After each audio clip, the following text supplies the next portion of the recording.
बच्चों, मैं अपनी जिंदगी में एक गुफा खोजना चाहता था, मगर कभी हिम्मत नहीं जुटा सका। बूढ़े दादाजी ने गहरी सांस लेते हुए कहा, वो एक रहस्यमयी गुफा है जहां कुछ ऐसा छुपा है जो आज तक किसी ने नहीं देखा। दादाजी की आवाज में एक गहरा राज था। हम जा सकते हैं, हम उसे खोजेंगे, आर्यन ने जोश से कहा। बूढ़े आदमी ने मुस्कुराकर उनकी ओर देखा। अगर तुम सच में बहादुर हो तो कल रात वहां जाने की कोशिश करना। और इसी के साथ एक नई रोमांचक यात्रा शुरू हुई। अंधेरी रात थी। बादलों से ढका चांद झांकने की कोशिश कर रहा था।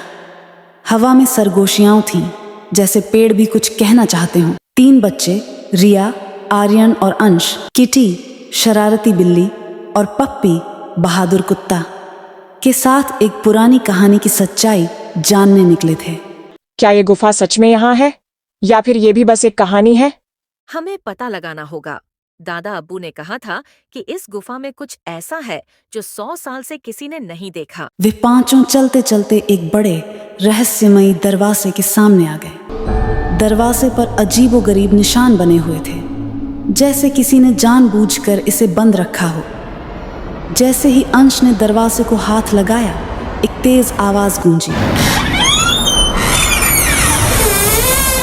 दरवाजा खुद ब खुद खुल गया और अंदर से ठंडी हवा का झोंका आया।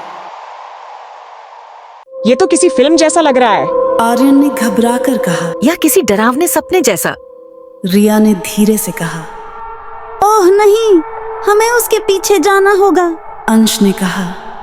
और सब जल्दबाजी में अंदर चले गए। गुफा के अंदर घना अंधेरा था, लेकिन अचानक जमीन हिलने लगी। बच्चे एक चमकदार पत्थर पर फिसलते हुए नीचे गिर पड़े। ये क्या था? आर्यन ने हैरानी से पूछा। शायद यही वो जगह है जिसका दादा ने जिक्र किया था, रिया ने चारों ओर देखते हुए कहा। लेकिन जैसे ही उन्होंने दीवारों पर हाथ लगाया, वे धीरे धीरे हिलने लगी। गुफा के एक कोने में एक पुरानी टूटी फूटी सीढ़ी नजर आई। ये हमें ऊपर ले जा सकती है, अंश ने कहा।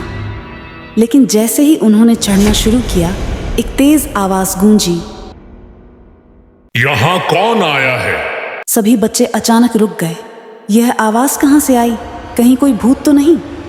तभी एक अजीब सी चीज दिखाई दी। एक बूढ़ा मगर मजेदार चेहरे वाला जिन्न उनके सामने आ गया, जो गहरी नींद से जागकर हैरान लग रहा था। ओह, मैं समझा कोई खजाना चुराने आया है। जिन्न ने जम्हाई लेते हुए कहा। खजाना? यहाँ खजाना भी है? आर्यन की आंखें चमकने लगी।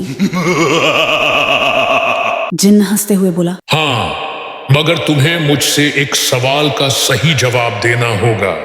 पूछो पूछो, रिया ने जोश में कहा। जिन्न ने गंभीर आवाज में पूछा, दुनिया की सबसे कीमती चीज क्या होती है?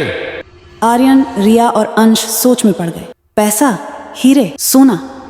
तभी किट्टी और पप्पी उनके चारों ओर घूमने लगे, जैसे कुछ कहना चाहते हों। दोस्ती, अंश ने अचानक कहा। जिन्न ने ताली बजाते हुए कहा, बिल्कुल सही। दुनिया की सबसे कीमती चीज दोस्त होते हैं। जिन्न ने खुश होकर एक छोटा सा सुनहरा पत्थर दिया और कहा, यह एक जादुई पत्थर है, इसे अपनी रोमांचक यात्राओं में इस्तेमाल करना। बच्चे खुशी खुशी बाहर निकल आए और जब उन्होंने पीछे मुड़कर देखा तो गुफा का दरवाजा खुद ब खुद गायब हो चुका था। यह तो हमारी जिंदगी की सबसे जबरदस्त रोमांचक यात्रा थी, आर्यन ने खुशी से कहा। किट्टी ने शरारत से जिन्न की दी हुई छोटी टोपी पहन ली